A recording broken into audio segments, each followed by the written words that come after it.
Hello everyone, mandarin academy के platform पे आप सभी का स्वागत है।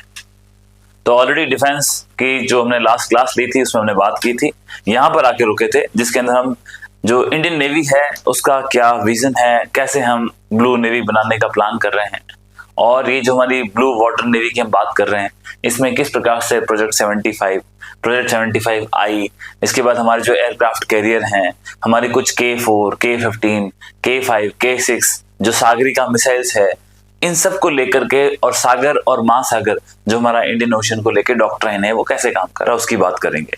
तो पिछले वाली क्लासेस में अगर कोई डाउट रहा है तो आप प्लीज पूछ सकते हैं, इसके बाद हम कंटिन्यू करते हैं। ओके, तो सबसे इंपॉर्टेंट बात है कि अब हम बात करेंगे इंडियन नेवी के बारे में।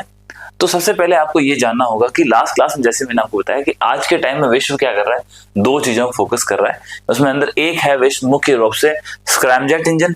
स्क्रैमजेट इंजन क्या है? स्क्रैमजेट इंजन के अंदर जो ऑक्सीजन है वातावरण से वो 1 मैक की स्पीड से ऊपर की स्पीड में उसको खींची जा सकती है। आप समझ गए? एक रैमजेट होता है और एक स्क्रैमजेट होता है। एक बार दोबारा सा देख लो ताकि क्लियर हो जाए आपका। एक इंजन है जिसका नाम है रैमजेट और दूसरा इंजन है जिसका नाम है स्क्रैमजेट। अगर बेसिकली आप देखो ज्यादा डिफरेंस नहीं है, ये रैमजेट है। अगर मैं इसके आगे S और C लगा दूं तो क्या बन गया? स्क्रैमजेट बन गया। यानी कि जो स्क्रैमजेट है वो रैमजेट से एडवांस है। ये बात तो क्लियर होगी, इसके नाम से मालूम चल गया। और दूसरी बात आपको एक और चीज ध्यान रखनी है कि जो रैमजेट इंजन होता है वो दोनों ही इंजन वातावरण से ऑक्सीजन को हवा से अंदर से खींच लेते हैं। यानी कि इनको अपने साथ फ्यूल लेके जाना पड़ता है। और फ्यूल इसके अंदर कौन सा होता है? इसके अंदर जो फ्यूल होता है, जो इसके अंदर तेल होता है, वो होता है आपका लिक्विड। तरल अवस्था के अंदर हाइड्रोजन होती है। ठीक है, अब हाइड्रोजन चूंकि एक गैस है और इसको आप लिक्विड स्टेज के अंदर लेके जाते हो तो ये भी अपने आप में एक बड़ा चैलेंज है। और इसके साथ सेम जो रैमजेट के अंदर फ्यूल है वही फ्यूल इधर है, कोई दिक्कत नहीं है सर। इसका मतलब कि लिक्विड हाइड्रोजन है, लेकिन इस लिक्विड हाइड्रोजन के साथ इसको जलाने के लिए हमें ऑक्सीजन चाहिए होती है। ऑक्सीजन ये अपने साथ लेके नहीं जाता है। जो ऑक्सीजन की मैं बात कर रहा हूं ना आपको, ये ऑक्सीजन क्या करता है? रैमजेट हो चाहे स्क्रैमजेट हो, ये वातावरण में हम जानते हैं कि ऑक्सीजन अवेलेबल है, उसी में से अवशोषित कर लेता है, खींच लेता है, और उसके बाद हाइड्रोजन और ऑक्सीजन दोनों मिलकर के कंबशन चैम्बर में जलते हैं, जिससे पावर जनरेट होती है। परंतु ये जो ऑक्सीजन है, अगर ये ऑक्सीजन जो गति है इस इंजन की गति अगर 1 मैक से नीचे हो और जब ये इस ऑक्सीजन को अपने अंदर खींच लेता है तो वो खूबी है रैमजेट की। और स्क्रैमजेट जो इंजन होता है वो साउंड की गति यानी कि 1 मैक से ऊपर की अवस्था में, कितनी? 1 मैक से ऊपर की अवस्था में भी जो है ऑक्सीजन को अपने इंजन के अंदर खींच सकता है। यानी कि अगर हाइपरसोनिक स्पीड में चल रहा है तब भी ये क्या करेगा? वातावरण से ऑक्सीजन को ले सकता है। ये दोनों में बेसिकली एक मेन डिफरेंस है रैमजेट इंजन में और स्क्रैमजेट में। बहुत इंपॉर्टेंट है, आपसे पूछा जा सकता है, इसको ध्यान रखना है। ये टेक्नोलॉजी डेवलप कर रहे हैं। और दूसरी हमने बात कर ली, इसके अलावा वो है आपका हाइपरसोनिक मिसाइल्स हो गई। तो ये दो चीजें इंपॉर्टेंट है। इस हाइपरसोनिक मिसाइल के डेवलपमेंट के लिए आपको स्क्रैमजेट चाहिए। अब इसके साथ आपको ये समझना होगा दुनिया के अंदर, ये लास्ट क्लास में मैंने थोड़ा सा आपको बताया भी था कि दुनिया के अंदर 3 बड़ी शक्तियां हैं जिनके पास अच्छी खासी मिसाइल्स है, जिसके अंदर हाइपरसोनिक कैपेसिटी है। उसमें सबसे बड़ा एग्जांपल है एक जिसका नाम है रशिया, दूसरा है यूएसए, तीसरा है चाइना। और इसमें सबसे पॉपुलर जो मिसाइल्स है वो है आपकी एवनगार्ड। कौन सी है? एवनगार्ड। तो इसको आपको याद रखना है। ये एवनगार्ड जो मिसाइल है वो किसकी है? रशिया की, जो अर्स्टवाइल यूएसएसआर था, इसने इस मिसाइल को डेवलप कर रखा। और सेकंड, इसके अलावा एक और इसके पास हाइपरसोनिक मिसाइल है जिसका नाम है किंजल। क्या नाम है उसका? किंजल। ये दूसरा नाम आपको याद रखना है। अब ये दोनों मिसाइल की आप विशेषता सुनो। जहां पर एवनगार्ड है उसकी जो स्पीड है वो 20 मैक की है। कितनी? 20 मैक की। जबकि अभी भारत ने एक खुद अपने लिए भी एक हाइपरसोनिक मिसाइल डेवलप करी, जिसका 26 जनवरी को हमने रिपब्लिकन डे की परेड के ऊपर भी उसको हमने दिखाया। तो वो मिसाइल थी आपकी long range anti ship hypersonic missile. बात करी थी, दिखाई थी। और इसकी जो स्पीड थी वो कितनी थी? 10 मैक। जबकि ये जो एवनगार्ड है यूएसएसआर की, उसकी स्पीड कितनी है? 20 मैक। तो आप सोच सकते हो कि हाइपरसोनिक और स्क्रैमजेट इंजन की कितनी पावर होती है। अब उसके बाद दूसरी इंपॉर्टेंट चीज है जो किंजल है उसकी कितनी है, 10 मैक है। तो इन्होंने अपने उद्देश्य के हिसाब से अलग अलग प्रकार की मिसाइल डेवलप कर रखी है। भारत भी अपने हिसाब से करता है। तो भारत की आप आज की तारीख में हमारे पास ऐसा नहीं कि हाइपरसोनिक केवल यही है, लेकिन 10 मैक की मिसाइल जो डेवलप की हमने वो भी शिप को खत्म करने के लिए, ये बहुत बड़ी बात है। इसके बाद एक और इंपॉर्टेंट चीज जो आपको पता होना चाहिए, इसके बाद एक दूसरी बड़ी शक्ति है, वो है चीन। हमारा पड़ोसी है और चीन के पास भी अपने पास उसने अपनी हाइपरसोनिक मिसाइल से डेवलप कर रखी है और इसका नाम है DF-17। क्या नाम है इसका, DF-17। रेंज देख लो आप, लगभग 1600 किलोमीटर। हमें रेंज से मतलब नहीं है, हमें इतना पता होना चाहिए कि DF-17 है ये किसकी मिसाइल है। इसके अंदर भी दो टेक्नोलॉजी होती है, एक ग्लाइड बॉम्ब भी होता है और इसके अंदर हाइपरसोनिक मिसाइल भी होती है और दोनों का मिश्रण करके भी काम किया जाता है। जैसे कि आपने प्रलय मिसाइल का नाम सुना होगा, तो प्रलय के अंदर हम उसको कॉसी बैलिस्टिक बोलते हैं। क्यों? क्योंकि एक तो उसके अंदर बैलिस्टिक का गुण है जो कि बहुत दूरी से पैराबोला के माध्यम से 45 डिग्री के एंगल में चलते हुए लंबी दूरी तय कर सकती है। और दूसरा इसके अंदर एक और अच्छा गुण क्या है कि ये जो मिसाइल है वो कम से कम उसके अंदर मैनूवर करने की कैपेसिटी है, क्रूज मिसाइल के मार्फत भी उड़ सकती है। ये किसके अंदर फीचर्स हैं, ये जब आप हम जो बना रहे हैं हाइपरसोनिक्स जिसके अंदर क्रूज और बैलिस्टिक दोनों के गुण मिला देते हैं तो वो कॉसी बैलिस्टिक होगी। तो यहाँ पे ध्यान रखना है कि चीन के पास है एवनगार्ड और जो किंजल है वो आपके रशिया के पास है और भारत ने जो डेवलप करी वो हमारी long range anti ship hypersonic missile. ये तो बहुत इंपॉर्टेंट है, लगभग 1500 किलोमीटर के आसपास का डिस्टेंस हमारी ये long range anti ship hypersonic missile cover कर सकती है। अब चलते हैं इसके बाद, ये यहाँ पे थीम सेट हो गई। अब इस थीम के साथ नेवी की जब बात करते हैं, सबसे इंपॉर्टेंट है नेवी के पास एयरक्राफ्ट कैरियर का होना। एयरक्राफ्ट कैरियर क्या होता है, जिसके ऊपर हम बहुत सारे एयरक्राफ्ट रख सकते हैं, हेलीकॉप्टर्स रख सकते हैं और उसको हम समुद्र के अंदर कहीं भी ले जाकर के वहां से कोई भी अपना मिशन होता है उसको अकम्प्लिश कर सकते हैं। अगर आपको ब्लू वाटर नेवी बनानी है तो आपके पास एयरक्राफ्ट कैरियर को होना जरूरी है। इतिहास क्या है, भारत के पास थोड़ा सा एक जिस्ट में बताने का प्रयास किया है, तो कई बार देखा गया कि ये ऐसा एरिया जहां पे कंफ्यूजन रहता है। सबसे पहले देखो आप 1960s के जमाने में हमारे पास INS विक्रांत था और ये विक्रांत सर्विस से आउट हो गया तो कहानी खत्म हो जाती है इसके बारे में बात नहीं करते हैं। फिर उसके बाद हमने INS विराट है वो हमने लिया और ये जो INS विराट है वो भी साल 2017 के अंदर इसकी भी सर्विस कंप्लीट हो गई थी। हालांकि ये हमने यूके से लिया था, वहां से उनका एक पुराना एयरक्राफ्ट कैरियर था उसको हमने परचेज किया, उसकी रिपेयर करवाई और उसको यूज किया और 2017 के अंदर इसको भी हमने ड्रॉप कर दिया। ये जो INS विराट है ये बहुत चर्चाओं में रहा था। क्यों रहा था? क्योंकि इसको म्यूजियम बनाने का प्लान था जो हमारे मुंबई के कोस्ट के पास में, परंतु म्यूजियम बनाने के लिए आपको जगह चाहिए, रिसोर्सेज चाहिए और ऐसे जहाजों को मेंटेन करने के लिए बहुत सारा पैसा चाहिए। तो महाराष्ट्र सरकार ने इसके अंदर अपनी थोड़ा सा इंटरेस्ट कम दिखाया तो उसके बाद ये वाला प्रोग्राम था वो डिरेल हो गया। बाद में इसको ऑक्शन किया गया, यानी कि जो इसका लोहा है उसको ऑक्शन किया गया। और आपको जानकारी में भी होगा कि इनके ऑक्शन होने के बाद जो हमारी आयरन इंडस्ट्री है, बहुत सारी ऑटोमोबाइल सेक्टर की कंपनियां हैं जो मोबाइल इसमें आपकी बाइक मैन्युफैक्चरिंग में, कार मैन्युफैक्चरिंग में, उन्होंने इस ऑक्शन के अंदर हिस्सा लिया था। हमारे एग्जाम से काम का नहीं तो वहां से अपन साइड हटते हैं। अब उसके बाद सबसे इंपॉर्टेंट चीज है कि हमारे पास आज की तारीख में ये दोनों तो आउट हो गए, विक्रांत आउट हो गया और कौन सा आउट हो गया, विराट। तो इनको भी कट कर देते हैं, पूछा भी नहीं जाएगा। हमारे पास प्रेजेंटली हमने रशिया से एक लीज के ऊपर एयरक्राफ्ट कैरियर लिया और उस एयरक्राफ्ट कैरियर का हमने नाम रखा विक्रमादित्य। क्या नाम रखा? विक्रमादित्य। प्रेजेंटली ये हमारे पास है, हमने रशिया से लीज पे लिया था। लीज पे लेने के बाद अभी इसको हम यूज कर रहे हैं और इसका नाम INS विक्रमादित्य है। पहला जिसे नाम आपको याद रखना, INS विक्रमादित्य, ये प्रेजेंटली हमारे पास है और हम इसे यूज कर रहे हैं और रशिया से हमने इसको लीज पे ले रखा है। बात खत्म हो गई। इसके बाद अगर आप आगे बढ़ते हैं INS विक्रमादित्य, दूसरा नाम जो आपको याद रखना है वो है INS विक्रांत। सर एक पहले भी आया था? हाँ आया था, नाम बदला है। ये INS विक्रांत हमने खुद ने बनाया है क्योंकि हमारे पास लेगेसी है भाई। हमारे पास पहले इसने बहुत अच्छे इंपॉर्टेंट ऑपरेशन किए। INS विक्रांत 1971 के वॉर के अंदर भी इसने बहुत इंपॉर्टेंट हमारी भूमिका निभाई थी। तो INS विक्रांत जो हमारे पास पहला था उसकी याद के अंदर हमने जो हमारा नया खुद का इंडिजीनियस बनाया है उसका नाम हमने INS विक्रांत रखा। आज की तारीख में हमारे पास पहला जो एयरक्राफ्ट कैरियर है वो कौन सा है? तो सर विक्रमादित्य है। कहां से लेके आए? सर हम रूस से लेके आए। कैसे लेके आए? सर लीज के ऊपर लेके आए। प्रेजेंटली क्या हमारे पास है? बिल्कुल है, हम इसको यूज कर रहे हैं। दूसरा सर अभी उसके अलावा हमारे पास एयरक्राफ्ट कैरियर है, बिल्कुल है, वो हमने खुद हमारा यहाँ पे बनाया है और उसका नाम क्या है, तो सर हमारे पहले एक और एयरक्राफ्ट कैरियर था जिसका नाम था विक्रांत, उसके नाम से हमने रखा है, तो ये आपका INS विक्रांत हो गया। डन। इसको रिसेंटली हमने 2022 के अंदर ही हमारी नेवी के अंदर इंडक्ट किया था।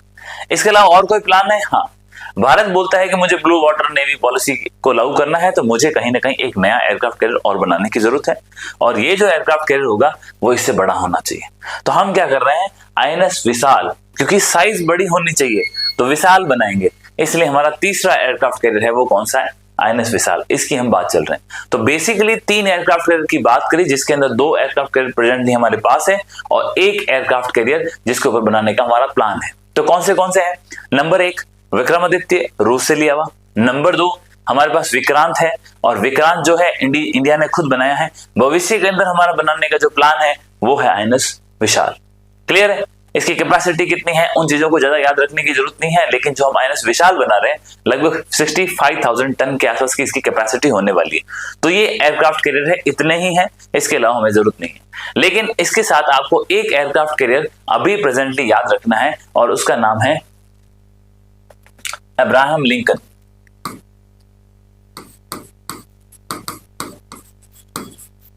अब्राहम लिंकन ये अमेरिका के राष्ट्रपति भी रहे थे, और इसके अलावा गेराल्ड फोर्ड, दूसरा एक और आप याद रख सकते हो, गेराल्ड फोर्ड। अब ये दोनों ही जो एयरक्राफ्ट कैरियर हैं ये भी सेम इसी प्रकार से हैं, इनसे बहुत ज्यादा बड़े इनकी कैपेसिटी है। ये दोनों के दोनों USA के हैं। किसके हैं? अमेरिका के। क्यों चर्चा में बने हुए हैं? जो आपका अब्राहम लिंकन है, ये रिसेंटली अब्राहम लिंकन को इंडियन ओशन के आसपास कहीं पे तैनात किया हुआ है, क्योंकि आप जानते हैं डिएगो गार्सिया एक बहुत इंपॉर्टेंट लोकेशन है जिसके ऊपर UK और USA इन दोनों ने कब्जा कर रखा है, और UK ने उसको अमेरिका को 99 ईयर्स के लिए लीज पे दे रखा है, और वहां पे अमेरिका का बहुत बड़ा एक बेस है, मिलिट्री बेस है। तो इसलिए डिएगो गार्सिया की लोकेशन है वो पता होनी चाहिए, और डिएगो गार्सिया इंडियन ओशन में है, मालदीव्स है उसके थोड़ा सा नीचे की तरफ है, ये आपको पता होना चाहिए। क्लियर है? अब ये लोकेशन इंपॉर्टेंट हो गई।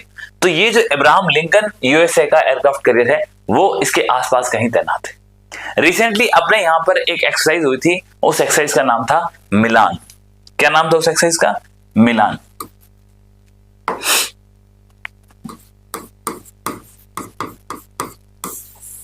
ये जो मिलान एक्सरसाइज थी ये कहां आयोजित की गई? ये विशाखापट्टनम।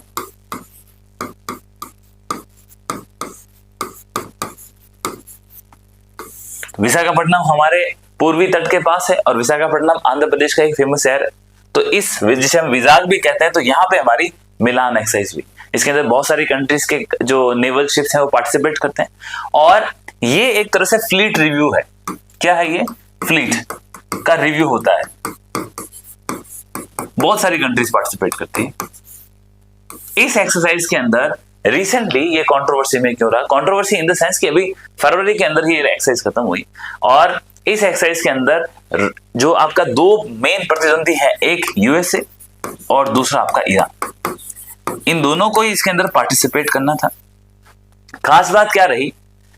ईरान का INS देना, ईरानियन नेवल शिप था जिसका नाम क्या था?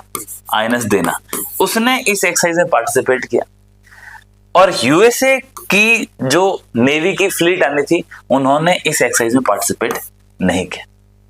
अब इस बीच क्या हुआ कि ईरान और उसके सामने इजराइल और USA इनके बीच में लड़ाई स्टार्ट होगी। जब ये लड़ाई स्टार्ट हुई तो ये INS देना जो अपनी एक्सरसाइज खत्म करने के बाद वापस जा रहा था, तो कहीं ना कहीं इन्होंने प्लान किया कि क्या हम जो USA का एयरक्राफ्ट कैरियर है जिसका नाम क्या है, अभी मैंने बताया अब्राहम लिंकन, वो कहीं इंडियन ओशन के अंदर है, क्या उसको टारगेट कर सकते हैं? ये एक प्रकार का फ्रिगेट था जिसको उन्होंने सोचा कि हम प्लान करके कुछ ऐसा कर सकते हैं। अब बहुत सारी रिपोर्ट्स हैं, कुछ भी ऑथेंटिक नहीं है, लेकिन इस बीच USA की एक सबमरीन ने इसको डुबो दिया, और इसको डुबोया कहां? इसको डुबाया जो श्रीलंका का मेन टेरिटोरियल वाटर है उसके बगल में। हालांकि उसके टेरिटोरियल वाटर से बाहर था, भारत का उससे कोई लेना देना नहीं है, लेकिन भारत के विशाखापट्टनम में मिलान एक्सरसाइज से निकला तो हमारे एग्जाम के लिए कुछ चीजें इंपॉर्टेंट हो जाती है। इसी विशाखापट्टनम में हमने इस एक्सरसाइज के साथ में एक इंडियन ओशन नेवल सिंपोजियम, इसका आयोजन भी किया था, और इसका आयोजन भी कहाँ हुआ? विशाखापट्टनम। बहुत इंपॉर्टेंट है, इंडियन ओशन नेवल सिंपोजियम। तो ये चीजें कुछ आपको याद रखनी है। तो इसलिए जो आपका अब्राहम लिंकन, ये यूएसए का एयरक्राफ्ट कैरियर है वो, उसके बाद INS देना, ये जिसको अभी यूएसए की सबमरीन ने अपनी जो एक टॉर्पेडो लॉन्च करके इसको बर्बाद कर दिया, खत्म कर दिया श्रीलंका के बगल में उसके एक्सक्लूसिव इकोनॉमिक जोन के अंदर, इस वजह से वो था।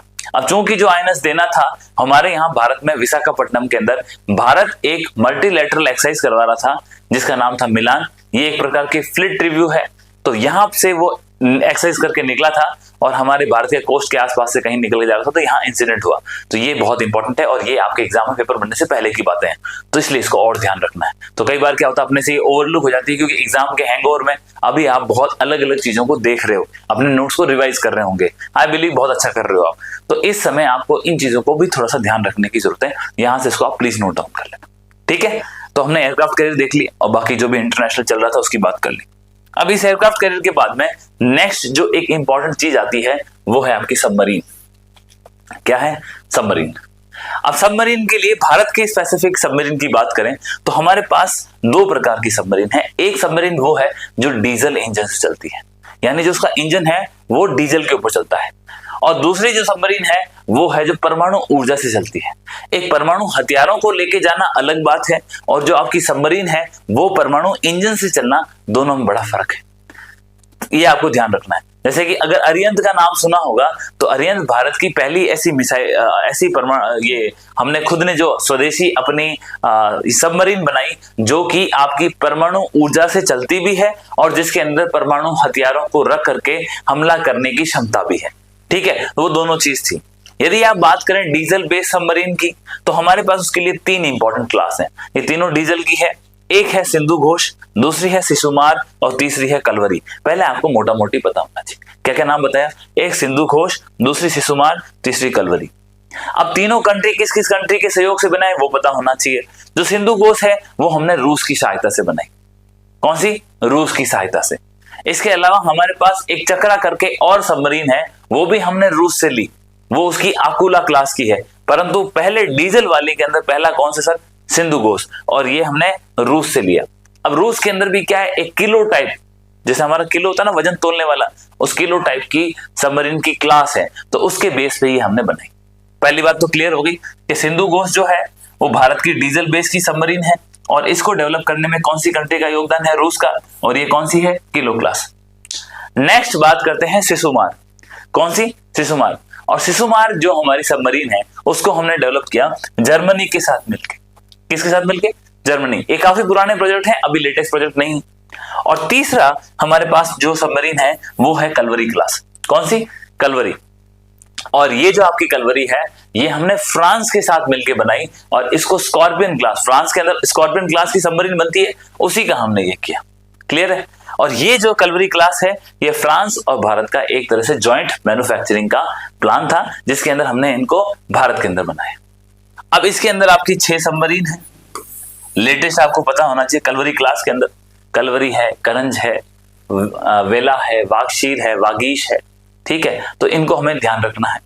और रिसेंटली इसी में से जो आपकी वागशीर थी उसके अंदर हमारी जो राष्ट्रपति महोदया है उन्होंने उसके अंदर विजिट किया था और वो उस सबमरीन में जाके आई थी, तो इस वजह से वो इंपॉर्टेंट था। दूसरा जो आपकी ये सिंधु घोष क्लास है इसके अंदर बहुत सारे इंसिडेंट्स देखने को मिले, और आपको पता हो तो एक बार हमारे जो नेवी के सोल्जर्स हैं उनकी डेथ भी हुई थी, एक ट्रेजिक इंसिडेंट हो गया था। तो वर्तमान के अंदर इस सिंधु घोष क्लास की जो सबमरीन्स है उसको हमने सर्विस से आउट कर दिया है या सर्विस से रिटायर्ड कर दिया है। तो ये चीज ही पता होनी चाहिए कि हाँ सर प्रेजेंटली जो सिंधु घोष है वो आउट होगी। तो अपने पास बचा क्या? शिशुमार आज भी यूज कर रहे हैं हम। इसके अलावा कलवरी क्लास की जो 6 सबमरीन है 2025 तक 6 की 6 हमारे यहाँ पे इंडक्ट हो चुकी है, उनका सर्विस में कमीशन हो चुका है। तो 6 के 6 का आपको नाम पता होना चाहिए, इसके बारे में चर्चा की जाएगी। क्लियर हो गया? अब इसके बाद बात करते हैं, हम बात करते हैं परमाणु ऊर्जा संबंधित। जब आप परमाणु ऊर्जा संबंधित पनडुब्बियों की बात करते हो तो सबसे पहले आपके दिमाग में होना चाहिए कुछ हमने रूस से, वरना हमें कौन देगा परमाणु ऊर्जा? पश्चिम के राष्ट्र हमको ये जो एटॉमिक एनर्जी है उसको देने में बहुत उनको कष्ट है। तो रूस ने हमें बहुत सहायता करी और हमने रूस से चक्रा क्लास, चक्र जो बोलते हैं, चक्र क्लास की चक्र 1, चक्र 2, चक्र 3। तो ये 3 अलग अलग प्रकार की सबमरीन है जिसके अंदर जो इंजन है वो किस चलता है, परमाणु ऊर्जा से चलता है। जिसका प्रपल्शन सिस्टम है वो न्यूक्लियर एनर्जी से चलता है। तो वो हमने खरीदी। खरीदने के बाद फिर हमने क्या किया, इसको खरीदने के बाद फिर भारत ने अपनी खुद की न्यूक्लियर सबमरीन डेवलप करी और उसके अंदर सबसे पहली जो सबमरीन थी और जिसको हम अरिहंत क्लास भी कहते हैं, और जो पहली सबमरीन होती है ना उसी के नाम से उसका क्लास होता है, तो वो कौन सी थी, अरिहंत क्लास की। तो क्लियर है। और ये जो आपको नाम बताया ना यहाँ पर भी, सिंधु घोष, शिशुमार, कलवरी, तो ऐसा नहीं कि एक एक है, ये 6 मिसाइल 6 पनडुब्बियां बनी है और हर एक पनडुब्बी में जो पहली बनती है उसके नाम से इसका आगे प्रोसेस चलता है। अरिहंत के अंदर भी हम 4 प्रकार की जो हमारी पनडुब्बियां यहाँ बना रहे हैं और उसके अंदर जो पहला है उसका नाम क्या है, अरिहंत है। अरिहंत है, अर्धमान है, अरिघाट है। तो ये तो हम धीरे धीरे पढ़ेंगे तो आपको आइडिया लग जाएगा। तो मोटा मोटी आपको ये जिस्ट मिल गई। अगर आपको फोटो लेनी है, स्क्रीनशॉट लेनी तो ले सकते हैं ताकि चीजें आपको आसानी से रिवीजन हो। आगे बढ़ते हैं फिर। डन। अब इसमें आपको साथ में ध्यान रखना, मैंने आपको सिंधु घोष बता दी, शिशुमार बता दिया, कलवरी बता दिया और सब कुछ मैंने आपको बता दिया कि ये रूसी किलो क्लास की है। जो जानकारी हमने वहां हासिल कर ली वो सफिशिएंट है। यहाँ सिर्फ आपको उसकी क्लास की कौन सी सबमरीन है उनके नाम डिटेल में दे रखे होंगे, वो आपको देखने की जरूरत है। तो यहाँ लिखा है INS सिंधु रक्षक, INS सिंधु वीर, INS सिंधु रत्न।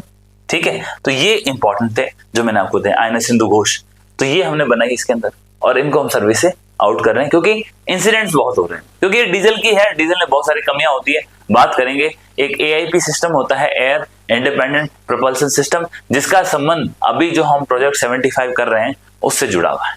डन। और क्या फर्क होता है बेसिकली डीजल और न्यूक्लियर सबमरीन में? जो डीजल बेस्ड सबमरीन होती है ना, उसको क्या होता है कि उसको सरफेस पे, पानी की सरफेस पे आना पड़ता है, चाहे 10 दिन में आना पड़े, 15 दिन में आना पड़े, 20 दिन में आना पड़े। जितनी अच्छी क्लास होगी उसकी, उसको थोड़ा सा टाइम और लगेगा, लेकिन महीने 1.5 महीने में एक बार तो आपको सरफेस पे आना पड़ेगा, उसके बाद आप वापस जा सकते हो। तो होता क्या है, सबमरीन तभी सक्सेसफुल होती है जब वो बहुत ही शांत रहे और शांति से अपना काम रहे, लंबे समय तक उसको जल में छुपाए रखने की उसकी क्षमता हो। और इस मामले में परमाणु ऊर्जा आप जानते हैं कि अनंत ऊर्जा का स्रोत है। जब न्यूक्लियर एनर्जी से अरिहंत या चक्र, जो हमारी परमाणु पनडुब्बियां हैं, वो बहुत ही लंबे टाइम तक 6 महीने 7 महीने कहीं पर भी स्थायी रूप से समुद्र के अंदर रह सकती है। तो उससे होता क्या है, उसके अंदर आपकी ऑपरेशनल कैपेबिलिटी बढ़ जाती है। इसीलिए आज भारत जो है न्यूक्लियर सबमरीन को बनाने में आगे बहुत प्रगति कर रहा है, ये आपको ध्यान रखना होगा। और इसी के संबंध में एक ऑकस एग्रीमेंट हुआ था, AUKUS, उसको भी साथ में ध्यान रखेंगे, बात करेंगे कि ऑकस क्या है। ठीक है, तो ये हो गया अपना सिंधु घोष की। शिशुमार के अंदर हमने INS Shishumar, INS शंकुश, INS साल्की, INS संकुल। लेकिन आपसे कोई नहीं पूछेगा ये नाम, समझ गए? नाम पूछने की संभावना है वो आता है आपके कलवरी क्लास से, जो कि फ्रांस से बनाई, स्कॉर्पियन क्लास के आधार पर थी। और इसके अंदर जब बात करते हैं तो इसके अंदर INS कलवरी, INS कंदेरी, INS करंज, फिर वेला, वागीश और वागशीर। और वागशीर वो थी जिसके अंदर हमारी माननीय राष्ट्रपति महोदया ने विजिट की थी। तो बेसिकली वो कौन सी है, कलवरी क्लास की है। 3 क पे नाम है इसके, 3 V पे नाम है और 6 है वो कलवरी क्लास की है, जो फ्रांस से हमने, फ्रांस से कौन सा, फ्रांस से स्कॉर्पियन क्लास की पनडुब्बी के आधार पर बने। ये जो पनडुब्बियां बनी है, जो आपकी 6 पनडुब्बियां बनी है, इस पनडुब्बियों को बनाने के लिए जो प्रोजेक्ट लॉन्च किया गया था उसका नाम था प्रोजेक्ट 75। क्या नाम था, प्रोजेक्ट 75। क्लियर है? अभी इसके बाद एक और प्रोजेक्ट 75 आएगा, उसकी बात करेंगे। यहां तक क्लियर हो गया? डन। तो ये प्रोजेक्ट 75 आपके सामने आ चुका है। तो इसमें हमने ये पहले कलवरी बनाई क्योंकि ये कलवरी क्लास की है, उसके बाद हमारी खंदेरी आ गई, फिर हमारी करंज आ गई, फिर वेला आ गई, फिर वागीश आ गई, उसके बाद लास्ट के अंदर वागशीर आ गई। तो ये ऑलरेडी हम इसको डेवलप करते करते आ रहे हैं और भारत के अंदर 6 की 6 ये जो हमारी सबमरीन है 6 की 6 सर्विस के अंदर इंडक्ट हो चुकी है। डन। नेक्स्ट बात करते हैं इसके अलावा, ये इसकी कैपेसिटीज है जो लिखी है कि पनडुब्बियां की क्या खूबी है, सतह का विरोधी कर सकती है, ये आपको पनडुब्बियां हैं उसके खिलाफ खुद लड़ सकती है, किसी शिप को डुबा सकती है, खुफिया जानकारी इकट्ठा कर सकती है, अंडर वाटर ये माइनिंग वगैरह का ध्यान रखती है और जो माइंस वगैरह बिछी है उसको पता कर सकती है। तो समझ गया, कहीं ना कहीं नेवल सिक्योरिटी देने ब्लू वाटर के लिए ये बहुत इंपॉर्टेंट है। हो गई बात खत्म? ठीक। अब आता है प्रोजेक्ट 75I। प्रोजेक्ट 75 से किसका संबंध था सर? स्कॉर्पियन क्लास की सबमरीन। सर कितनी सबमरीन बनाई? 6 बनाई सर। कौन सी क्लास बनाई हमने, नाम क्या रखा सर, कलवरी। कौन सी है, 6 के 6 नाम हम जानते हैं सर। इसके अलावा उसकी कोई विशेषता, हाँ सर, हमने थोड़ा सा लेटेस्ट डेवलपमेंट करने का प्रयास किया है, टेक्नोलॉजी ट्रांसफर करने का प्रयास किया है, और साथ के अंदर हमने कोशिश करी है कि जो इन सबमरीन्स को बार बार बाहर आना पड़ता है तो ये लंबे टाइम तक अंदर रह सके। डन। अब प्रोजेक्ट 75 आई क्या है, आई जो है इसके अंदर वो है इंडिया के लिए। किसके लिए, इंडिया के लिए। और इसकी खूबी क्या है, अब हम क्या करना चाहते हैं, पहले हमने फ्रांस के साथ मिलकर स्कॉर्पियन क्लास की बनाई जो आपकी कलवरी क्लास वाली है, और अब हम काम कर रहे हैं किस, जर्मनी के साथ। कहीं ना कहीं लिखा भी होगा, फिर भी आप देखना ये जर्मनी के साथ में। ठीक है, कितनी है, टोटल 6। करना क्या चाहते हो, खर्चा बहुत है 43,000 करोड़ का। करना क्या चाहते हैं कि मैंने आपको बोला कि डीजल सबमरीन को बार बार ऊपर आना और जाना पड़ता है, और ये कहीं ना कहीं ऑपरेशंस के लिए बहुत ही खतरनाक हो सकता है। तो हमने एक टर्म होती है जिसको आपको 100% आना चाहिए, उसको बोलते हैं air AIP, air independent propulsion system. जो आपका एयर इंडिपेंडेंट प्रोपल्शन सिस्टम है, ताकि जिसके ये हम सबमरीन में लगा दें तो सबमरीन काफी लंबे टाइम तक अंदर रह सकती है। तो ये एक इंपॉर्टेंट चीज थी, जिस कारण से जो हम प्रोजेक्ट 75 आई की बात कर रहे हैं, जिसके अंदर हमारी बातचीत जर्मनी से चल रही है, जिसके अंदर 43,000 के आसपास का हमारा प्लान है, और जिसके अंदर 6 सबमरीन को डेवलप करने का प्लान है। तो ये जो विषय है ये इस सिस्टम के कारण है, इस टेक्नोलॉजी को आपको याद रखना है। एयरक्राफ्ट के अंदर रडार लगते हैं, एक ऐसा रडार होता है, पैसा रडार होता है। क्या नाम बताया मैंने,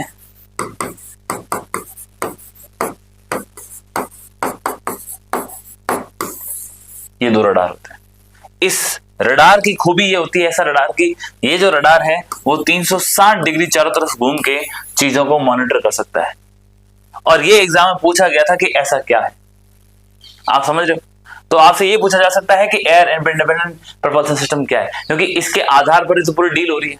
तो आप इस बात को समझे, क्लियर है। यही बात आपको बताना चाह रहा था कि जिसकी हमने बात करी। ठीक है, आगे बढ़ते हैं। फिर ये हमने सारी डेवलप कर ली। तो इसकी खास बात क्या है इस प्रोजेक्ट की sir, air independent propulsion system हो गया खत्म।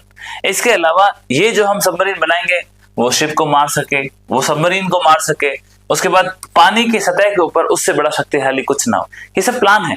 और चूंकि 75 से आगे बात कर रहे हैं तो कम से कम हम चाहते हैं कि इसमें और अच्छी कैपेबिलिटी और इसका सामरिक महत्व, इस प्रकार की चीजें डेवलप हो। तो ये क्लियर हो गया, ये बात आप समझ गए।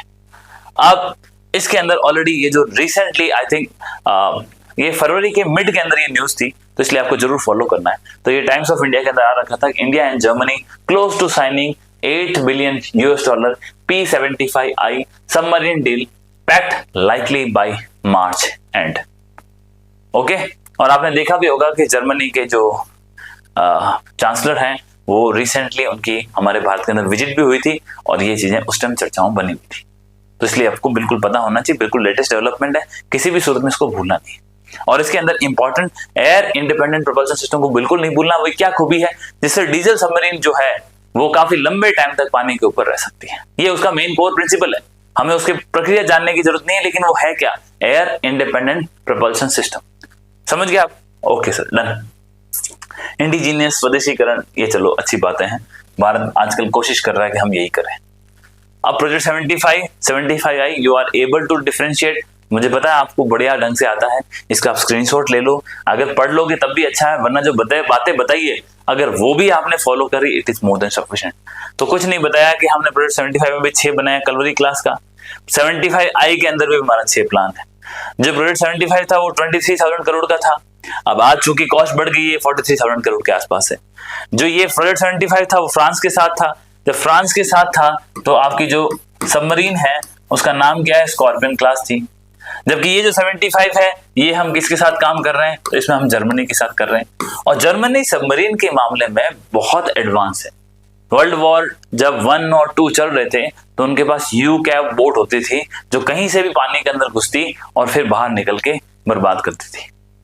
जर्मनी वो राष्ट्र है जिसने सबसे पहले सबमरीन को बनाने की जो टेक्नोलॉजी है इस दुनिया में खोजी, और इसी कारण तो आपको याद पता होना चाहिए कि जब हिटलर का राइज चल रहा था उस टाइम जर्मन की जो नेवी थी उसकी सुप्रीमेसी बहुत पावरफुल थी, और जर्मनी की नेवी की सुप्रीमेसी ने कहीं ना कहीं विश्व के इतिहास के अंदर जिस साम्राज्य का सूरज कभी डूबता नहीं था उस साम्राज्य का पतन दिखा दिया। और जब ब्रिटेन के साम्राज्य का पतन हुआ तभी कहीं ना कहीं दुनिया के अंदर एक नई आर्थिक शक्ति का उभार हुआ, और वो अमेरिका है। और आज कहीं ना कहीं जब एशिया दोबारा से खड़ा हो रहा है तो उस उभरती हुई शक्ति को परेशानी हो रही है, और ये एशिया जो खड़ा हो रहा है इसके अंदर बड़ी शक्तियां कौन है, तो चीन और भारत है। तो इन चीजों को भी आपको साथ में समझने की आवश्यकता है। तो ये बातें हो गई, हम इसलिए जर्मनी के साथ कर रहे हैं। और बाकी भारत क्यों अलग अलग देशों के साथ इस प्रकार की डील कर रहे हैं? रशिया बहुत अच्छा दोस्त था, उसी के साथ क्यों नहीं कर लेते, कभी उसने धोखा नहीं दिया और एक रिलायबल पार्टनर है। भारत जानता है कि यूएसए के ऊपर भरोसा नहीं कर सकते, भारत जानते हैं कि हम पूरी रूप से रशिया के ऊपर भी निर्भर नहीं रह सकते, क्योंकि रशिया आज यूक्रेन के युद्ध में खुद अपने लिए हथियारों की सप्लाई नहीं कर रहा। कल को अगर हमारा किसी से लड़ाई हो गई तो क्या रशिया खुद इतनी कैपेसिटी है कि हमारी डिमांड को पूरी कर सके? क्योंकि अगर आप एयरक्राफ्ट, सबमरीन ये सब उससे ले तो लोगे, उसके अंदर आपको हथियार चाहिए, मिसाइल चाहिए, जो कहीं ना कहीं उस सिस्टम से कंपैटिबल होती है। इस कारण से भारत क्या कर रहा है, अपने आप के जो हमारे परचेजिंग है, जो प्रोक्यूरमेंट है, जो हमारा डिफेंस का आर्सेनल है, इसको अलग अलग राष्ट्रों से खरीद रहा है। हम पहले भी ऐसा करते आए हैं। आप जगुआर एयरक्राफ्ट देख लो, आप मिराज देख लो, आप मिग देख लो, उसके बाद आप राफेल देख लो, तो कहीं ना कहीं हम अलग अलग कंट्री से अलग अलग एयरक्राफ्ट खरीद रहे हैं। टाइफून देख लो, तो ये सब यूरोप वाले थे। मिग वगैरह है वो रशिया से आए, सुखोई रशिया से आया, राफेल आपने यूरोप से खरीदा। हाँ, अमेरिका से क्यों नहीं लिया? वो 4 बातें सुनाता है, बोला ये चीज ले लो, आपको ऐसे करना है, इसके खिलाफ लड़ाई करोगे तो यूज नहीं करोगे। अरे पैसे हम दे रहे हैं, समस्या हमारी है, अगर आपको नहीं देना तो मना कर दो। इसीलिए भारत जो है, जो एक्टिव लड़ाई के अंदर जो हथियार चाहिए उसके अंदर यूएसए के साथ आसानी से पार्टनरशिप नहीं करता। भाई तेजस हम बना रहे हैं, उसके लिए इंजन आ रहा है अमेरिका से। चिनूक हेलीकॉप्टर हमने अमेरिका से लिए हैं, अपाचे हेलीकॉप्टर लिए हैं, लेकिन अपाचे के साथ भारत ने प्रचंड भी बनाया है, वो भी एक अटैक हेलीकॉप्टर है। भाई जब अपाचे ले रहे तो प्रचंड क्यों बनाया? क्योंकि भारत को मालूम है कल को लड़ाई छिड़ गई तो हमें कम से कम हमारा खुद का एयरक्राफ्ट कहीं भी यूज तो कर सकते हैं। उसका क्या भरोसा, वो मना कर दे, बोला नहीं नहीं सॉरी, आप अपाचे का इस्तेमाल चीन के खिलाफ नहीं कर सकते, क्योंकि चीन हमारे लिए बहुत इंपॉर्टेंट राष्ट्र है। तो उसकी इतनी सी बात हमारे लिए कष्ट बन सकती है। ऐसा भारत ने पहले भी भुगता है, इसलिए भारत अपनी चीजों को डाइवर्सिफाई कर रहा है। अभी हम एम का एयरक्राफ्ट की बात कर रहे हैं, भारत खुद इसलिए बना रहा है क्योंकि दुनिया के अंदर 5th जनरेशन के एयरक्राफ्ट बन रहे हैं। हम लेंगे तो कल को कोई ना कोई बोलेगा। रूस से हम बहुत ज्यादा डिपेंडेंट नहीं हो सकते, इसलिए उससे Su-57 नहीं लेना चाहते। ठीक है, अमेरिका से ले सकते हैं, लेकिन अमेरिका पता नहीं क्या टर्म्स एंड कंडीशन रखेगा, इसीलिए अपन बीच में यूरोप से ले लेते हैं, क्योंकि यूरोप वाले टेक्नोलॉजी को ट्रांसफर करते हैं। जर्मनी एग्री हुआ तो हमने 75i की बात कर ली। तो बातें क्लियर है। तो ये हो गया एयर इंडिपेंडेंट प्रोपल्शन तकनीक, ऑलरेडी बात हो गई। तो इसके अंदर जो प्रोजेक्ट 75i है, इसके अंदर तो बिल्कुल आपको AIP सिस्टम लगा के दिया जाएगा, लेकिन साथ के अंदर एक विंडो ये भी है कि जो प्रोजेक्ट 75 के अंदर कलवरी क्लास है, उसके अंदर भी आप बाद के अंदर उसको फर्दर डेवलपमेंट करके वो आप सॉल्यूशन कर सकते हो। तो ये दोनों के अंदर बेसिक डिफरेंस है जिसका आप चीजें समझ गए। अब आती है सर हमारी सबमरीन्स। सबमरीन आप बहुत ज्यादा है नहीं हमारे पास, बहुत छोटी चीजें, बस समझाने के लिए मैंने आपको प्रयास किया। तो आप ये देखो, हमारे पास 2 प्रकार की सबमरीन है। एक होती है सबमर्सिबल शिप न्यूक्लियर सबमरीन, और एक होती है submersible ship ballistic nuclear submarine. Clear है? दोनों ही सबमरीन है। जब बैलिस्टिक नाम आप देखते हो ना, इसका मतलब ये समझ लो कि ये वो सबमरीन है जिसकी सामरिक महत्व है और जिससे दुनिया डरे। अगर ये पानी में कहीं खड़ी है तो समझ ले कि अगर आप कुछ करोगे तो ये सबमरीन एक लास्ट रिसोर्ट है, कुछ कर सकता है। ये बैलिस्टिक सबमरीन है, न्यूक्लियर केपेबल होती है, हालांकि न्यूक्लियर केपेबल तो वो भी है, लेकिन न्यूक्लियर हथियार भी होते हैं, और ये जो सबमरीन है वो न्यूक्लियर पावर से चल रही है। इसका एक सामरिक और स्ट्रेटेजिक वैल्यू होती है। ये न्यूक्लियर ट्रायड का हिस्सा होती है। न्यूक्लियर ट्रायड क्या है? न्यूक्लियर ट्रायड उस कंडीशन को कहते हैं कि जहां पे जल, थल और वायु तीनों ही क्षेत्रों से आप न्यूक्लियर हथियारों को छोड़ने में सक्षम हो, उसको हम ट्रायड कहते हैं। ट्रायड हो गया, आप समझ लो, ये आपका जल, ये आपका थल और वायु, तीनों ही स्थानों से आप न्यूक्लियर हथियारों को छोड़ने में सक्षम हो। अगर जल की बात करोगे तो आपके सामने अरिहंत आ गई, उसके अंदर आप बैलिस्टिक मिसाइल लगा के छोड़ सकते हो, उसके अंदर चाहे ब्रह्मोस लगा के छोड़ दो। दूसरा, जब आप थल की बात करते हो तो आप जानते हैं हमारे पास इंटरकॉन्टिनेंटल बैलिस्टिक मिसाइल है अग्नि, उसके अंदर हम न्यूक्लियर हथियार लगा के उसको उड़ा सकते हैं। इवन ब्रह्मोस है उसके अंदर लगा के उड़ा सकते हो, बहुत अच्छी बात है। वायु, सर हम जानते हैं कि ब्रह्मोस है उसके अंदर न्यूक्लियर हथियार ले जाने की क्षमता है, और उस ब्रह्मोस को आप राफेल पे या सुखोई पे इन किसी एयरक्राफ्ट के अंदर उससे वहां से लॉन्च कर सकते हो। तो तीनों का जो ट्रायड है उसको हम न्यूक्लियर ट्रायड बोलते हैं। और इस न्यूक्लियर ट्रायड के अंदर जो आपकी ये submersible ship ballistic nuclear missiles है, बैलिस्टिक हमारी सबमरीन है, इनका बहुत बड़ा योगदान है। तो ये जो है वो एक तरह से डेटरेंस का काम करती है, दुश्मन को डराने का, रोकने का, कि भाई इस राष्ट्र से पंगा नहीं लेना, ये इसकी खास बात है। जबकि ये बाकी सारे काम कर सकती है। किसी सबमरीन पे अटैक करना है, किसी शिप को बर्बाद करना है, समुद्र के अंदर अपना थोड़ा सा स्थायित्व बनाता है, प्रैक्टिकली कुछ करना है, तो इसके अंदर हम एसएसएन मिसाइल्स का यूज करते हैं। इसके अंदर क्रूज होती है, बैलिस्टिक मिसाइलें भी होती है इसके अंदर। ये बेसिकली दोनों का डिफरेंस बता दिया। हालांकि ये थोड़ा सा बताना जरूरी है, बाकी इतना आपको इसको बारे में चिंता करने की जरूरत नहीं है। आपको नाम इंपॉर्टेंट पता होना चाहिए, कौन सी कंट्री से लिया, क्या इसका उपयोग है, वो सब चीजें पता होनी चाहिए। अरिहंत, हमने पहली ऐसी SSBN हमारी ये बनाई और जिसका बहुत चर्चा में रहा, एग्जाम में बहुत सारे सवाल आए, और ये भारत की स्वदेशी है, बहुत इंपॉर्टेंट है, और इसने हमारी नेवल सुप्रीमेसी को बढ़ाने में बहुत हेल्प करी। क्लियर है, आगे चलते हैं। अब इसके अरिहंत को बनाने के बाद अरिहंत क्लास की हम स्वदेशी न्यूक्लियर पावर बैलिस्टिक मिसाइल से युक्त हम पनडुब्बियां बना रहे हैं। इस पनडुब्बियों के अंदर जो एक इसके बाद है वो है आपका INS अरिहंत हो गया। अरिहंत के बाद है आपका INS अरिघाट, अरिघाट के बाद है INS अरिदमन। तो ये तीन है वो ऑलरेडी पाइपलाइन में है। तो कौन सी होगी सर? सर अरिहंत होगी सर, इसके अलावा अरिघाट होगी, फिर अरिदमन, इसके बाद एक और बनेगी, और इनको हमने क्या है S2, S3, S4 ऐसा नाम दे रखा है। तो ऑलरेडी S4 है, उसके ऊपर भी काम चल रहा है। ठीक है, तो ये चीजें आपको ध्यान रखनी है। ऑलरेडी जो अरिहंत है वो ऑलरेडी हम इंडक्ट कर चुके हैं, अरिघाट है वो भी ऑलरेडी इंडक्ट हो चुकी है नेवी के अंदर, और बाकी जो है अरिदमन हो गया, इसको हम आगे इंडक्ट करेंगे। इसके अलावा भी एक और बना रहे हैं, समझ रहे आप? ये सब न सब कहीं ना कहीं हमारी ब्लू वाटर की जो पॉलिसी है उसके लिए काम कर रहे हैं। फिर मैंने आपको बताया कि एक और दूसरी है, वो है चक्रा क्लास। किससे ली? रूस से। कैसे ली? लीज पे, जब समय पूरा हो जाएगा वापस भेज देंगे। पहले हमने INS चक्रा 1 ली, जो 2021 के अंदर वापस चली गई। फिर हमने INS चक्रा 2 लिया, क्लियर है, ये नेवी के पास है। और भविष्य के अंदर हम चाहते हैं कि प्रेजेंटली हमारे पास कौन सी है, तो प्रेजेंटली हमारे पास INS चक्र 2 है। किससे ली हुई है? रूस से। और आने वाले 2 साल के अंदर हमें रशिया से एक और जो SN आपकी फ्लीट की जो न्यूक्लियर सबमरीन है वो मिलने वाली है, और उसका नाम चक्रा 3 है।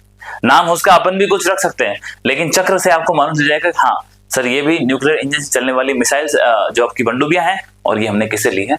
रूस से ली है। डन। तो ये यहां पे जाकर के आपकी चीजें खत्म हो जाती हैं। अब आगे बढ़ते हैं अपन।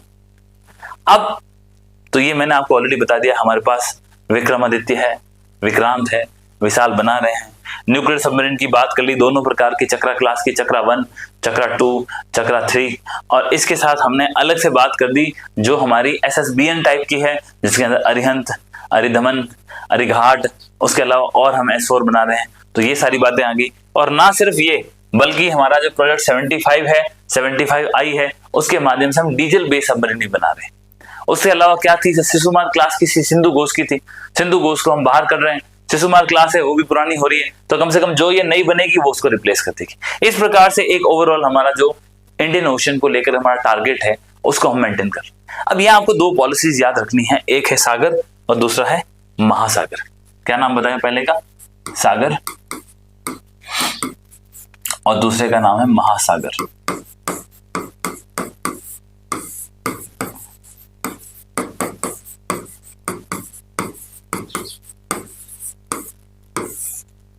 ओके, ये 2 नीतियां हैं जो हम इंडियन ओशन के लिए, जो हिंद महासागर है उसके अंदर जो मित्र राष्ट्र हैं उनके साथ मिलके और इंडियन ओशन को शांत बनाए रखने के लिए भारत की जिम्मेदारी के तौर पे लेते हैं। सागर का full form security and growth all in the reason.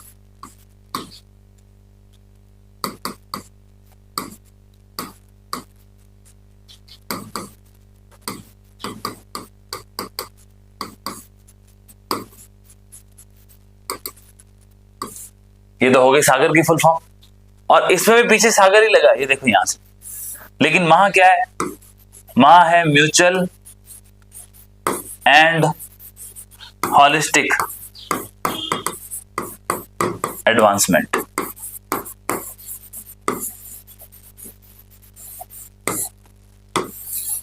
तो ये महा हमने अभी रिसेंटली ऐड किया, पहले सागर ही चल रहा था।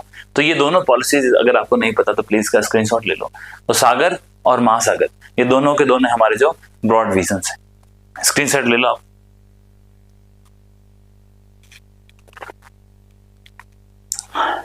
क्लियर है? इसके साथ एक और हमारा प्लान चलता है जिसको बोलते हैं हद्र।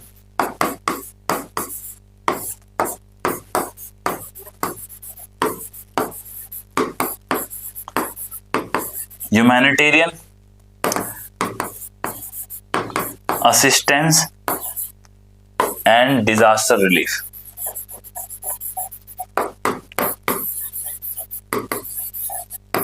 ये हद्र प्रोग्राम है, ये हम हमारी नैतिक जिम्मेदारी समझते हैं और सागर और महासागर डॉक्ट्रिन का मुख्य भाग है कि हमें जो भी इंडियन ओशन के अंदर लिटोरल स्टेट्स हैं, आइलैंड नेशन हैं, छोटे छोटे हमारे मित्र राष्ट्र हैं, उन सभी की, इवन अगर मित्र राष्ट्र नहीं है उनकी भी विपदा के समय, डिजास्टर के समय हेल्प करनी है।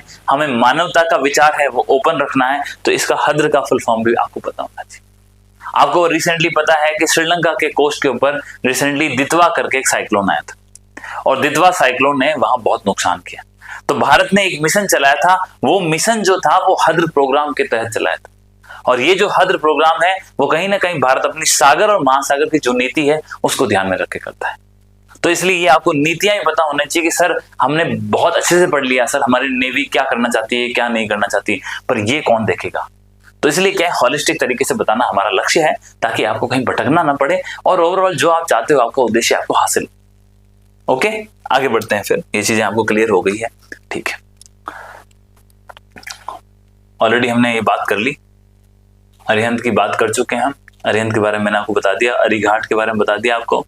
फिर ऑलरेडी मैंने आपको कहा था कि S4 हम अरिधमन, अरिघाट, अरिहंत, इसके बाद और आगे प्लान चल रहे हैं तो उसके लिए हम नेक्स्ट जनरेशन और बनाएंगे। तो जब तक ये चीजें हालांकि कंप्लीट अभी पेपर्स वगैरह में नहीं है, बट यस डिबेट में, डिस्कशंस में, न्यूज़पेपर्स में आती है तो हमने ये लिख दिया है ताकि आपको ऐसा ना लगे अचानक कहां से कोई नई सबमरीन कैसे पैदा हो गई। भाई 75 आई, उसके अंदर 6 बनेगी, एक आ गई तो इसका मतलब क्या है, बाद वाली आ गई तो क्या नया प्रोजेक्ट है? नहीं, तो प्रोजेक्ट वही होता है, चलता रहता है। तो ये भी उसी प्रकार से जो हमारा जो ये ऑलरेडी अरिहंत क्लास का डेवलपमेंट चल रहा है तो उसी का एक हिस्सा है, क्योंकि ये तो हमारा खुद का है इसलिए इंपॉर्टेंट। अब इसके अलावा नेवी के अंदर क्या होता है, जो हम एक एयरक्राफ्ट का इस्तेमाल करते हैं। अच्छा, एक हेलीकॉप्टर के अंदर आपको मैंने एक हेलीकॉप्टर का नाम बताना भूल गया था, उसको याद रखना है, MH-60 रोमियो। MH-60 रोमियो ये जो हेलीकॉप्टर है ये क्या है, एक प्रकार का हेलीकॉप्टर है, उस लिस्ट में ऐड नहीं होगा तो इसको आप जरूर ऐड करना। और ये जो हमने किससे लिया है, USA से, और इस हेलीकॉप्टर को हमारी नेवी भी इस्तेमाल करती है बहुत ही बहुतायत से, तो इसको आपको ध्यान रखना। MH-60 रोमियो हेलीकॉप्टर है, अमेरिका से लिया है, भारत इसको यूज कर रहा है, बस आपको पता होना चाहिए हेलीकॉप्टर का नाम क्या। क्लियर है? और इसके साथ अभी हम देख रहे थे ये है P8I, ये जो लिखा है ना आई है, P8I, और इस P का मतलब है पोसाइडन। क्या मतलब है? पोसाइडन। पोसाइडन एक देवता के नाम था और जो यूनानी गॉडेस हैं उनके नाम पे, और पोसाइडन के नाम पे इन्होंने ये एयरक्राफ्ट का नाम रखा।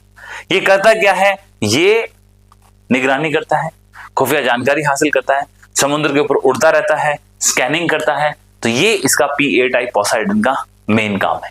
तो ये भी हमने किससे लिया है, ये जो है ये भी हमने अमेरिका से लिया है, USA से लिया है। ठीक है, तो ये आपको दिख ही रहा है, ये हमारे नेवी के पास है, किस प्रकार से ये कर सकता है। क्लियर हो गया? बाकी रेंजेस वगैरह आप उसको ध्यान देने की इतनी जरूरत नहीं है। और यहां पर भी मैंने आपको ऐसा रडार बताया है, ऑलरेडी एग्जाम में पूछा जा सकता है।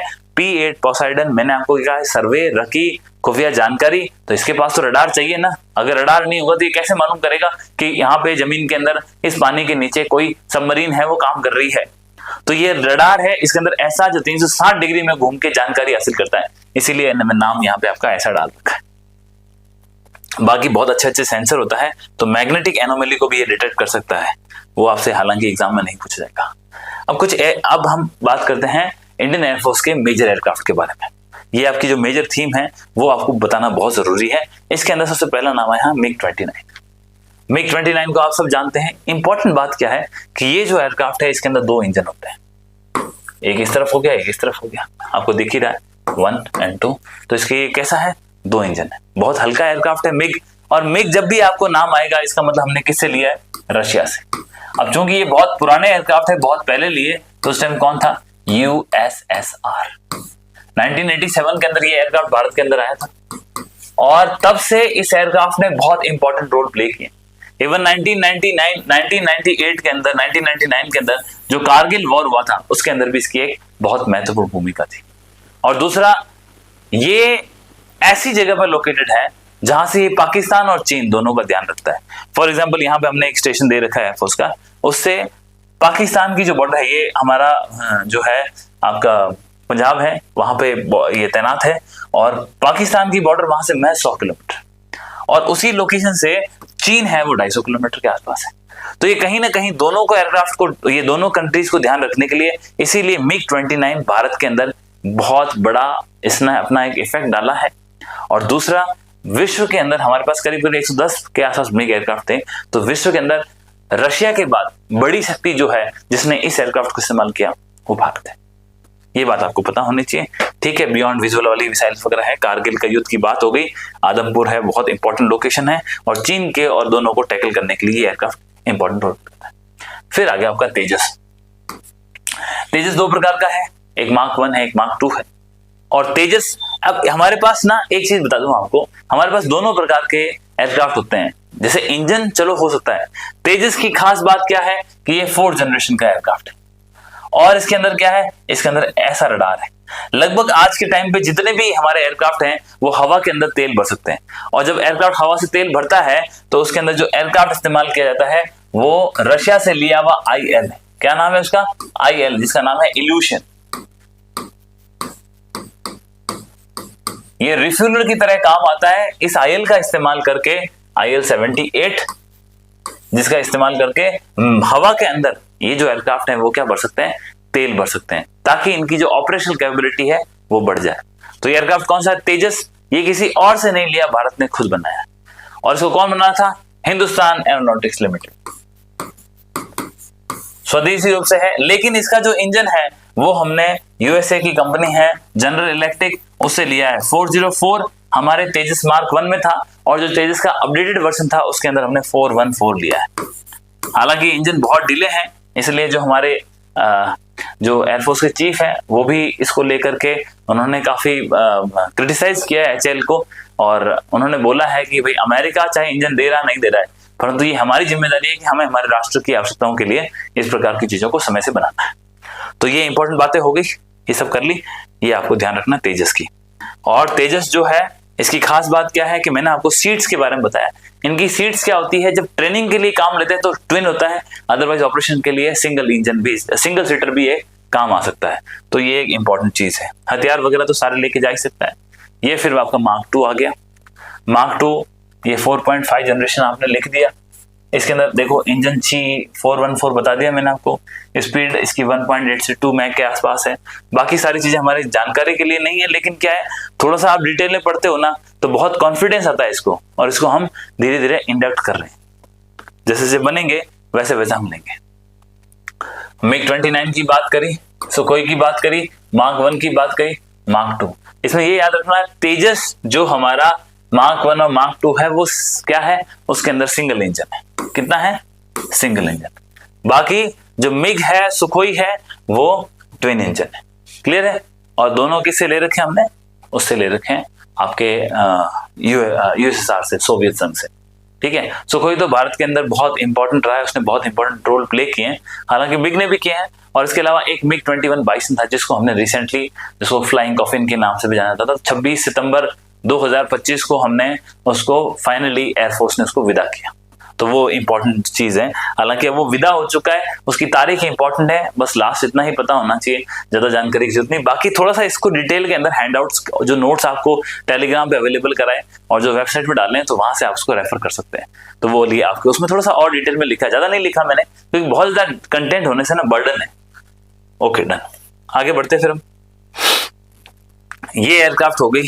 इस एयरक्राफ्ट को करने के बाद तो हमने ऑलरेडी देख लिया। अब कुछ नई चीजें और वो चीजें जो एग्जाम में पूछने की पूरी संभावना है। तो थोड़ा सा दिमाग को अलर्ट और फोकस रखें, ये बड़ी थीम। अब सबसे इंपॉर्टेंट है कि हमने राफेल ले लिया, 4.5 जनरेशन का एयरक्राफ्ट है, और राफेल लेने के साथ ही साथ हम एमका पे काम कर रहे हैं, एडवांस मीडियम कम्बाट एयरक्राफ्ट। और ये जो एमका है 5th जनरेशन का एयरक्राफ्ट होगा, टाइम लगेगा इसको, लेकिन भारत इसके ऊपर काम कर रहा है। इसका फुल फॉर्म, इसका नाम आपको पता होना चाहिए। पहले एचएल काम कर रहा था, प्राइवेट कंपनी के पास जा रहा है, ये तो हो गया। और ना सिर्फ ये, बल्कि हम क्या कर रहे हैं, जैसे मैंने आपको P-8I पोसाइडन जो यूएसए से लिया था, और वो एक वायुयान है जो नेवी के पास है, और वो नेवी उससे अपना निगरानी और इन सब चीजों को डाटा एक्विजिशन करना, सबमरीन की जानकारी रखना, इन सब चीजों का काम करती है। उसी प्रकार से हमारे पास 2 रडार्स फिट किए हुए, और इन रडार्स को हमने एक का नाम रखा है नेत्र और दूसरे का नाम रखा है फाल्कन। अब फाल्कन तो हमारा खुद का नाम नहीं है, जैसे आप जानते हैं कि स्पेस एक्स कंपनी है एलन मस्क की, उसका जो रॉकेट है उसका नाम भी फाल्कन है। तो फाल्कन हमारा नहीं है, फाल्कन बनाया हमने है, मतलब कि हमने इजराइल की हेल्प ली है, लेकिन कहीं ना कहीं फाल्कन के अंदर इजराइल का योगदान है। फोटो है, आपको उस टाइम बताऊंगा। और दूसरा जो नेत्र है वो इंडिया ने खुद बनाया है। मैंने आपको ऑलरेडी एक एयरक्राफ्ट बताया जिसका नाम है इल्यूशन आईएल। आईएल के ऊपर हमने रडार लगा दिया, और उस रडार को लगा के उसका हमने नाम नेत्र दिया। यानी कि आसमान में उड़ते हुए हमारे नेत्र हैं। कोई भी किसी प्रकार की घटना हो, कोई हथियार मिसाइल्स कहीं से अटैक कर रहा है, तो उसकी इमीडिएट जानकारी ये हमें दे सकते हैं। समझ गए आप? क्या होता है कि रडार की भी एक सीमा होती है, वो कहां कहां मौजूद होगा उसके हिसाब से। एयरक्राफ्ट है, कहीं से भी जा सकता है, कहीं का भी जानकारी दे सकता है, इसलिए इंपॉर्टेंट है। तो इन दोनों को हमने निगरानी रखने के लिए बोला। इसको एवेक्स बोलते हैं, एयरबॉर्न अर्ली वार्निंग सिस्टम। तो हवा में उड़ करके ये वार्निंग्स देते हैं। फिर इसके साथ हमने आकाश तीर पे काम किया, जो कि हमारा एक इंटीग्रेटेड एयर डिफेंस सिस्टम है, बहुत अच्छे से बात करी है, और आकाश से सुदर्शन चक्र का हर्ट भी है। फिर हमने एक एंटी ड्रोन के लिए एक डोम बनाया जिसका नाम इंद्रजाल है। ये बिल्कुल इंपॉर्टेंट है, मैंने आपको बताया, ये की टर्म्स है जो अभी न्यूज में चल रही है। फिर मैनपैड्स आपको बता दिए, वी शॉट्स मैंने आपको बता दिए, मैनपैड जो शोल्डर पे लग के फायर करते हो। वी शॉट एक प्रकार का मैनपैड है, बहुत शॉर्ट रेंज के लिए। नौसेना के लिए एंटी सबमरीन की तकनीक है, हमने सारी सबमरीन देख ली, लेकिन एक नाम चर्चाओं में चल रहा है जिसका नाम है स्मार्ट। क्या नाम है? स्मार्ट। लिखा भी है यहाँ पे, S for supersonic, M for missile, A for assisted, R and T release of torpedo. Torpedo किसे कहते हैं? वो मिसाइल जो पानी के अंदर चलती है उसे हम टॉर्पेडो कहते हैं। तो स्मार्ट टेक्निक क्या है? सुपरसोनिक स्पीड से एक मिसाइल उड़ेगी, और वो मिसाइल क्या करेगी? जो आपका टॉर्पेडो है उसको रिलीज होने के असिस्ट करेगी। तो supersonic missile assisted release torpedo, ये स्मार्ट टेक्निक है। उसके बाद अगर आप अंतरिक्ष के क्षेत्र में बात करें, जो कॉमन बातें करें उसके अलग बातें बता रहा हूं आपको। और उसके अंदर क्या है? Anti satellite technology, A-SAT mission शक्ति चलाया हमने, जिसके अंदर किसी ऐसा सैटेलाइट जो भारत के ऊपर है और भारत को नुकसान पहुंचा रहा है, इवन भारत के ऊपर नहीं है, अंतरिक्ष में कहीं पर भी है, तो भारत ने लो अर्थ ऑर्बिट के अंदर कोई भी सैटेलाइट जो हमारे हितैषी में नहीं है, हमारे ऊपर नकारात्मक प्रभाव डाल रहा है, तो उसको इलाज करने के लिए हमने एक ऑपरेशन चलाया जिसका नाम मिशन शक्ति है। और इसके माध्यम से हमने यहां से एक मिसाइल छोड़ी, और वो मिसाइल आसमान में जाकर के लो अर्थ ऑर्बिट के अंदर उसने उन सैटेलाइट को नेस्तनाबूद और खत्म किया। तो ये मिशन शक्ति इसलिए इंपॉर्टेंट है, A-SAT बोलते हैं। इसके साथ आउटर स्पेस ट्रीटी है कि बाहर का जो अंतरिक्ष है वो केवल शांति के लिए इस्तेमाल हो सकता है। ये ट्रीटी हमने साइन कर रखी है 1967 की। ये आपके सामने राफेल है, और आप बहुत बढ़िया से जानते हो। इंपॉर्टेंट क्या है? 4.5 जनरेशन का है। लिया किससे? दसाओ एविएशन कंपनी है, फ्रांस की, उससे लिया है। इसके अंदर ट्विन इंजन है, इसकी 1.8 मैक की स्पीड है, 3700 किलोमीटर के आसपास का सफर तय करता है। बस इतनी बातें आपको पता होना चाहिए। ऑलरेडी 36 जेट्स हैं, वो हम प्रोक्योर कर चुके हैं। एक नया ऑर्डर प्लेस कर रहे हैं 114 राफेल एयरक्राफ्ट का, जो कि लेटेस्ट डेवलपमेंट है, इसलिए ये आपको बताया। इसका फुल फॉर्म पता ही है आपको, और ये एक मल्टी रोड एयरक्राफ्ट है। इस राफेल के अंदर 2 प्रकार की मिसाइल लगती है, एक का नाम है स्कैल्प, एक का नाम मेटियोर। दोनों ही मिसाइल इंपॉर्टेंट है, ध्यान रखना। हमने स्पाइक गाइडेड बॉम्ब की बात करी थी 2000, वो हमने कहां से लिया था? इजराइल से। जब आपको स्कैल्प मिसाइल और मेटियोर मिलेगी तो ये हमें कहां से मिली? हमने फ्रांस से ली है। और राफेल के अंदर फिट भी है, बहुत अच्छा इफेक्ट भी डाला है। तो इन दोनों को आपको ध्यान रखना है, ठीक है? डन। अब आगे बढ़ते हैं। इसके अलावा ये दोनों आपकी मिसाइल्स होगी। फिर आ गया आपका एमका, 5th जनरेशन का एयरक्राफ्ट। भारत बनाने का जो प्लान कर रहा है, एक मोटा मोटी जिस्ट, बहुत ज्यादा जानकारी इसके बारे में अवेलेबल नहीं है पब्लिक डोमेन में, जो जानकारी है उसके हिसाब से आपको बताने का प्रयास कर रहा हूं। 5th जनरेशन का एयरक्राफ्ट है। इसकी जो स्पीड है वो 2 मैक से ऊपर होने की संभावना है। इसमें ट्विन इंजन होगा और ये कहीं भी भारत के लिए हर रूप से सक्षम है, भारत के लिए फायदेमंद होगा।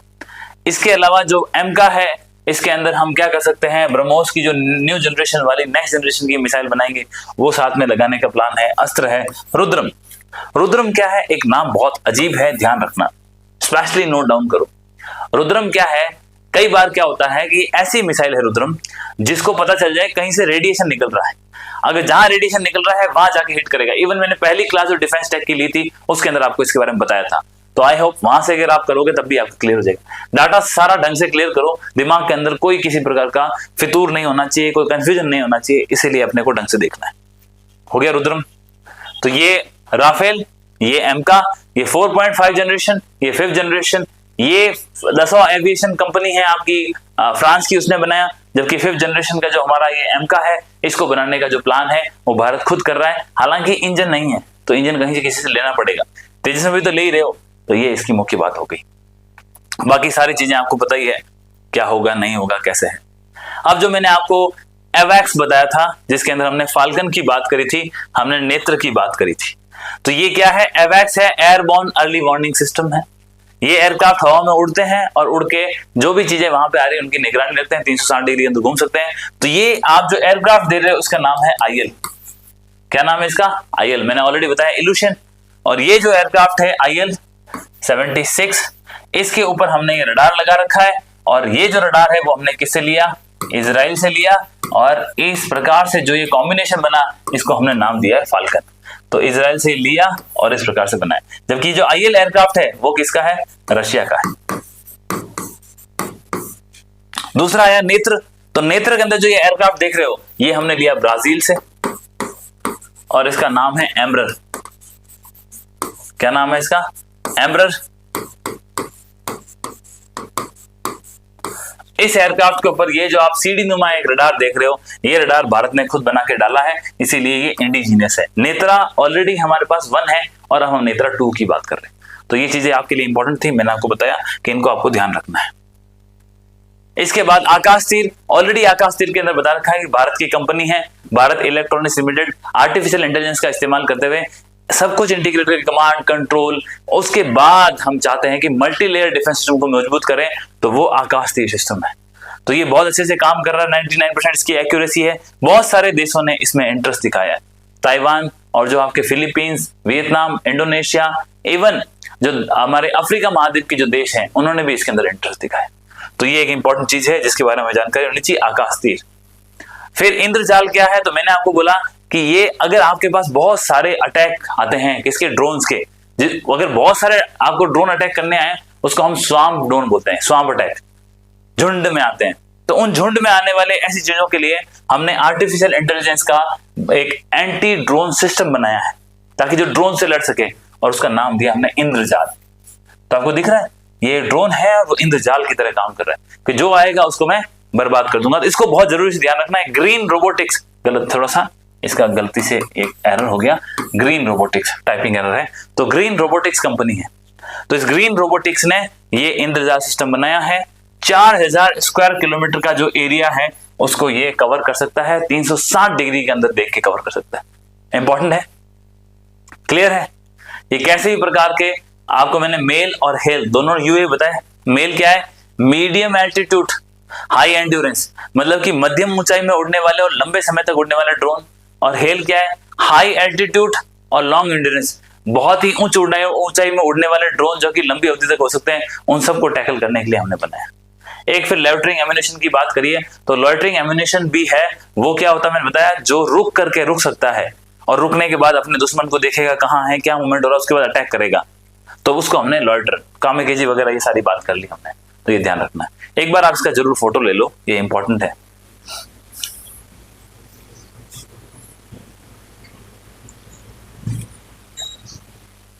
हाँ जी, आगे बढ़ते हैं। फिर वी शॉट्स मैंने आपको बता दिया, very short range air defence system. ये देखो कैसे शोल्डर के रख के ऊपर फायर कर रहे हैं और ये आपने कोई हेलीकॉप्टर मार दिया, तो ये समझ गया आप। इसको शोल्डर पे रखा इसलिए मैनपैड बोलते हैं, और बहुत शॉर्ट रेंज का इसलिए वेरी शॉर्ट बोलते हैं। बहुत इफेक्टिव टूल्स है ये, ऑपरेशन सिंदूर के अंदर इससे हमने ड्रोन्स वगैरह मारे, तो ये एक चर्चाओं बना हुआ था, इसलिए मैंने आपको बता दिया। हैदराबाद के अंदर कंपनी है जिसका नाम है आरसीआई, वो इसको बना रहा है। क्लियर है? इसके अलावा मैनपैड्स मैंने आपको बता दिया, कोई दिक्कत नहीं है, मैनपैड्स की रेंज बहुत कम है इसलिए वेरी शॉर्ट। स्मार्ट मैंने आपको बताया था, supersonic missile assisted release of torpedo, supersonic missile assisted release of torpedo. तो स्मार्ट क्या है?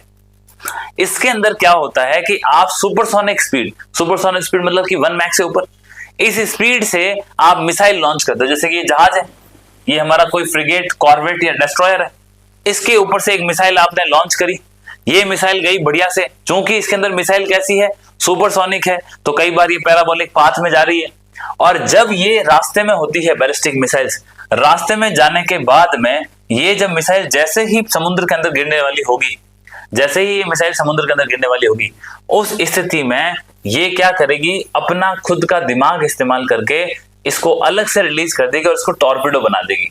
दिख गया? और ये जो हल्का टॉर्पेडो हो जाएगा क्योंकि बाकी सब गिर गया, बहुत दूर से अटैक किया है।